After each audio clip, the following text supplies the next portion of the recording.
Well, hey friends, it is Sunday, December 14th, and Tammy's table is remote. I came out to the woods to get a clear perspective on life. I don't know about you, but this holiday season has not been one of the shiniest and brightest ones I have ever encountered. For those of you that don't know, my mom is in the declines of frontal temporal lobe dementia and is on hospice care, and we don't know how long that she has left on this earth before she gets to go meet Jesus. But what I do know is she had a really bad week and was saying she was just tired and she wanted it to be over. And as a daughter, that's a heavy weight to have to bear. It's really difficult to hear your mom say that she's done. And this mom who has been your best friend my whole life, rather, I was blessed. I got to have a mom that I could call my friend, and the grief that I'm experiencing is interesting. I have been strong and steady and kind of actually thinking that maybe my heart was a little hard because I wasn't feeling a lot of pain. I was more concerned with her suffering, and the sooner she passes, the sooner her suffering is over.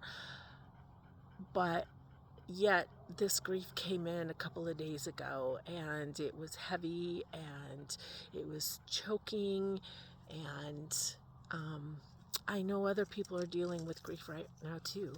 And I was just pondering, what we have in this season. Some people can spend thousands and thousands of dollars on Christmas presents, and some people don't have pennies to spend on Christmas presents. And for those people, there's the grief that they're not providing for family and loved ones the way that they want to. And grief is just kind of funny the way that it manifests. And a term I learned after my husband's accident, which left him with a brain injury, was called ambiguous grief. And that's when you're grieving someone who has not yet died, or a circumstance that has changed and is continuing on. And it's a heavy load to bear.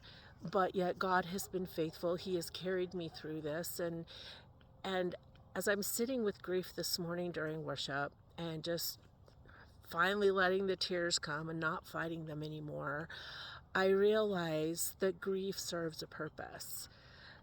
It is there to bring us through a place of transition, a place where what we used to have no longer is existing. And it's a way of releasing the past and moving forward into the new.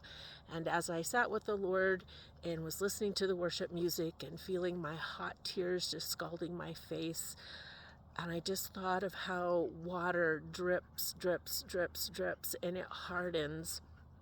Or excuse me, it actually softens the hard places. It makes a way through the hard places. And that's what I think that grief does for us, is it makes a way for us to get through the hard places. So friends, if you're battling a season of grief this year, this Christmas, I just invite you to invite the Holy Spirit into that place. Because we're told in the Bible that the Holy Spirit is our comforter, and He wants to comfort us. But we have to be willing to let Him into those places. And so I'm out here with my dogs in the woods, just allowing the Holy Spirit to come alongside me, to bring me comfort in this place of pain, and to know that in as much as it hurts to watch my mom suffer, as it has hurt to watch my husband suffer, God brings beautiful things out of these hard places. He is the master of making diamonds out of coal, out of black dirt. And so I just want to encourage you to find a glimmer of hope. And if you need help navigating this, please reach out. I would be happy to just book a call and just have a discussion. I'm always willing to listen and to see if I can help you find a way through the dark place. I just feel like that's part of the mission that God has given me in the last 14 years.